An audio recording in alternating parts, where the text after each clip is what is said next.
توی این ویدیو قرار راه‌های پس‌انداز کردن رو با هم مرور بکنیم.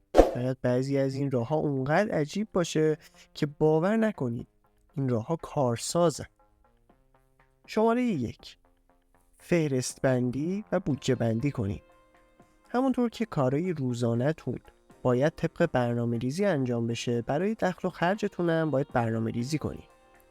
میتونید شما جدولی بکشید و جلوی هر آیتم هزینه‌های معینش رو بنویسید. مثلا هزینه اجاره خونه اگه مستاجرین، هزینه خودرو و بنزین، هزینه‌های درمانی و چکاپ ماهیانه، هزینه درس و مدرسه فرزندتون، هزینه‌هایی که برای لباس، خوراک و تفریح اختصاص میدین و بقیه موارد. از وسایل نقلیه عمومی استفاده کنید. به جای هزینه‌های سنگین کرایه روزانه میتونین از وسایل نقلیه عمومی مثل مترو و بیارتی استفاده کنید. مگر اینکه درآمدتون اونقدر بالا باشه که تاکسی‌های آنلاین یا کرایه آژانس براتون ناچیزه. از محصولات تخفیفدار استفاده کنید. یکی دیگه از روش‌های پس‌انداز پول استفاده از محصولات تخفیفداره. ممکنه این تخفیف شامل خوراک، پوشاک، تفریح، سفر، کتاب و یا حتی محصولات فرهنگی دیگه باشه. میتونید توی خبرنامه سایت‌های ارائه دهنده خدمات تخفیفدار مثل تخفیفان و نتبرگ و بقیه سایت‌ها عضو بشید و از آخرین رویدادها مطلع بشید. برای کاهش هزینه‌های درمانی به بیمارستان‌های طرف قراردادتون مراجعه کنید. بیمارستانایی هستن که طرف قرارداد با بیمه‌های تکمیلی و یا بیمه‌های رایگان مثل بیمه نیروهای مسلحن. قبل مراجعه به بیمارستان حتما نوع بیمه طرف قرارداد رو چک بکنید. اگر نوع بیمه خدمات درمانی شما مشمول تخفیف و یا رایگان هست، حتما استفاده کنید. این حق شماست. راه 5: برای پیرایش ماهیانه به آموزشگاه‌های آرایشگری سر بزنید. چرا آموزشگاه‌های آرایشگری؟ چون داشتن مدل رایگان برای هنرجوها الزامیه. هنرجوها برای تمرین آرایشگری از افراد میخوان تا مدلشون بشن و بدون دریافت پول موی اونا رو اصلاح میکنن. شماره 6: از تورهای تخفیفدار یا لحظه آخری استفاده کنید.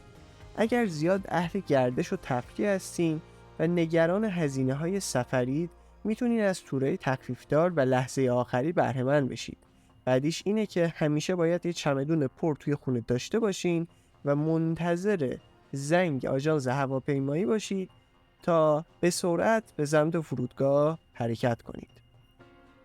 مبلغی از حسابتون رو بردارین و در کیف پول خود بگذارید و هرگز به اون دست نزنید. یکی از بهترین و قدیمی ترین روش‌های کنترل هزینه ماهیانه اینه که مبلغ معینی رو سر ماه از حسابتون بردارین و در جیبتون بذارید. با این روش دیگه حواستون به سمت کارتتون نمیره تا وسوسه بشید. هزینه‌های روزانه مثل کرایه، خورد و خوراک جزئی و یا هزینه‌های شارژ اینترنت و گوشی رو توی کیفتون بذارید. 8: اجناس ارزون قیمت در بلند مدت نخرید. حتما این جمله معروف رو شنیدین که انقدر پولدار نیستیم که جنس ارزون بخریم.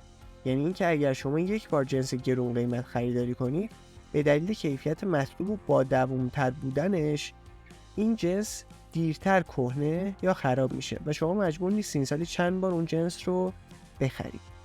9: به جای خرید محصولات فرهنگی اونا رو اجاره کنید یا به امانت بگیرید.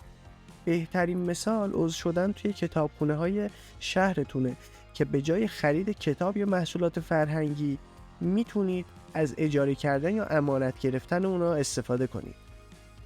10: به دنبال آموزش و یادگیری باشید. بدون هیچ اطلاعی وارد سرمایه گذاری نشید. حتما کتاب‌های با موضوع بازاریابی، فروش، تبلیغات، مذاکره، مدیریت مالی و پس‌انداز رو بخونید تا هرچه بیشتر مطالعه کنید و این مطالعه بیشتر باعث میشه که بیشتر رشد کنید و با درک و آگاهی بیشتر قدم بردارید. امیدوارم از این ویدیو لذت برده باشید.